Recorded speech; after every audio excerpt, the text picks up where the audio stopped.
Well, with the world seemingly standing on its head right now, it's never been more important to stay calm and centered. And if there is anyone on the planet who can help us with that, it's the Dalai Lama. The spiritual leader of Tibet turns 85. And after traveling the world many times over, inspiring generations with the Buddhist message of compassion, kindness, and mindfulness, he remains as humble as ever. So as we close out Mental Health Month, our Dan Harris shares this unique conversation with His Holiness, the Dalai Lama. High in the Himalayas in Dharamsala, India, where even here they're bracing for the virus, His Holiness the Dalai Lama, who has spent much of his life traveling the planet, delivering spiritual teachings and meeting with world leaders, is now on lockdown just like the rest of us. I sat down virtually with His Holiness and started by asking how his life has changed during this pandemic. His answer? Simple. No change. He explains that he often takes a long meditation retreat every year for a few weeks or months. Now he's doing just that, albeit involuntarily. And I always look television, at least 1 hour, 2 hours like that. Then most of the time, sometimes reading, mainly meditation. I think daily, my meditation about, I think, 4 or 5 hours meditation. Very useful, very helpful. And he says for those of us who want to explore meditation, start small. At the beginning, few seconds, 20 seconds or 30. Then gradually 1 minute, 5 minutes, 10 minutes, you can sit on that pureness of mind. I think worthwhile to start meditation. Then mind, not now sensorial mind, the deeper mind. Then you see focusing some deeper meaning, the meaning of life. For the Dalai Lama, meditation is helpful, but he says even for him, watching the news is painful. Very sad. When I saw in television some starving people or poor people, sometimes I crying. But he reminds us not to feel helpless. Indeed, it's very sad. Without losing, I say, the courage. Sadness should transform determination. More suffering, more determination. Should not feel helplessness. That's a failure. He references the struggles he's faced in his own life. He was recognized as the 14th Dalai Lama, the spiritual leader of the Tibetan people, at the age of 2. He was just a teenager when the Chinese military marched in. In 1959, he escaped into exile in neighboring India. Like our own cause, we never sort of give up. We try. To acknowledge these things. One fail, again effort, fail, again effort. That's the proper way. You make one effort, fail, then completely lost your determination. That's wrong. Failure, again, try. So, regarding this illness, now number of doctors, nurses, even they willing to sacrifice their own life. I really appreciate, wonderful. So, without losing our self-confidence, make effort. That's important. You have lived through so much pain yourself. You're a refugee as a consequence of Chinese military action. And now China is playing such a controversial role on the world stage. You are still able to generate positive feelings for the Chinese after all of this? Yes, certainly. China, no democracy, politically quite tight control, so totalitarian regime. But this will change. I think China will change. You see, sort of friendly sort of feeling here. That gives me more inner peace. Since the Dalai Lama mentioned that he's watching a lot of news these days, I ask about the performance of President Donald Trump, who he has criticized in the past for a lack of moral principle. You have met with every American president except this president, Donald Trump. I wonder if you could speak with President Trump now about America's role in the world in the midst of this virus. What would you say to him? America, the leading nation of free country, free world.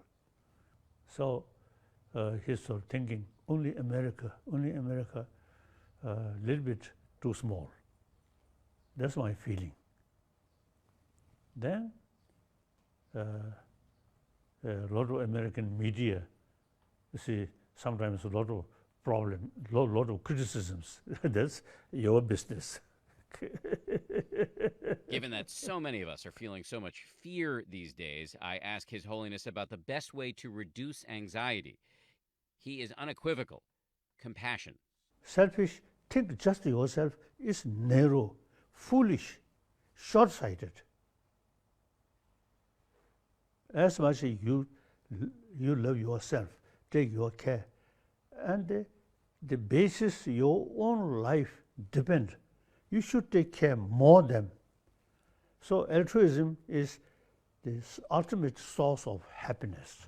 I've heard you describe this as wise selfishness. If we're feeling anxious or scared in our current circumstances, from what I hear, you're advising us to turn our attention outward to help other people, and that will in turn make us feel better. Yes, yes. I myself, you see, as soon as I wake up, I always think altruism. That really brings inner peace, inner strength. Also on this video call with us during the interview is an American neuroscientist named Richard Davidson. While the Dalai Lama is a religious leader, he's also become a major scientific figure. Many years ago, he challenged Richie Davidson, everybody calls him Richie, to use modern science to study the impact of meditation on the brain. We've all been taught in graduate school, when I was going to graduate school, that we look at a person and we try to find out what's wrong with them. And what the Dalai Lama was asking me to do is look at a person and find out what's right about them. One of the things Richie has learned is that the kind of compassion meditation that the Dalai Lama recommends has profound impacts on our happiness, our behavior, and our body. Compassion practice is anti-inflammatory. It actually decreases molecules in the body that we know are important in producing inflammation. Before ending our interview, I had one more question to ask His Holiness. Do you ever watch something fun? What do you do when you want to purely relax? I look animal. You look at animals. Animal. Really, nature. Sometimes you see those animal, tigers or leopard, these sometimes a little bit uncomfortable, but deers and these very peaceful, very peaceful. So I found to look animal. His Holiness watching animals on TV. It was a great interview. Thank you so much for bringing us that. And so he talks about some meditation tips. And among those, he says to start small and also consider starting out in the morning for meditation. Expand on that for us. So I hate to be in a position of disagreeing at all with His Holiness the Dalai Lama, but I might tweak that advice just slightly. Definitely start small. One of my little slogans when it comes to meditation is 1 minute counts. And I like to say that if you do 1 minute, it really can help. And I say that because habit formation is really hard. And it's really useful to start small. So I totally agree with the Dalai Lama on that. In terms of the morning, I think the morning is great if you are a morning person. If you're not a morning person, I think you should do it when it works best for you.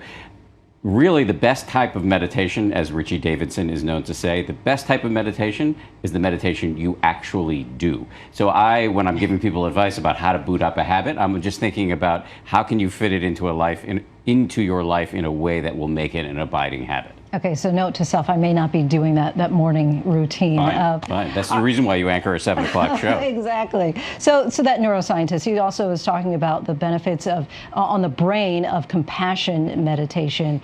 Give us an idea of how one would do that. Okay, just to say about Richie, I mean, he has been a pioneer in studying what impact meditation has on the brain, and he's studied all kinds of meditation. In fact, he likes to say that the word meditation is a little bit like the word sports. It can describe a whole range of activities. So in particular, he's been looking at compassion meditation, which the Dalai Lama talks about. And so and there are many kinds of compassion meditation, but the kind the Dalai Lama was talking about to us in our interview is called Tonglen. And it's actually quite simple, even though it has a name that may make it sound foreign.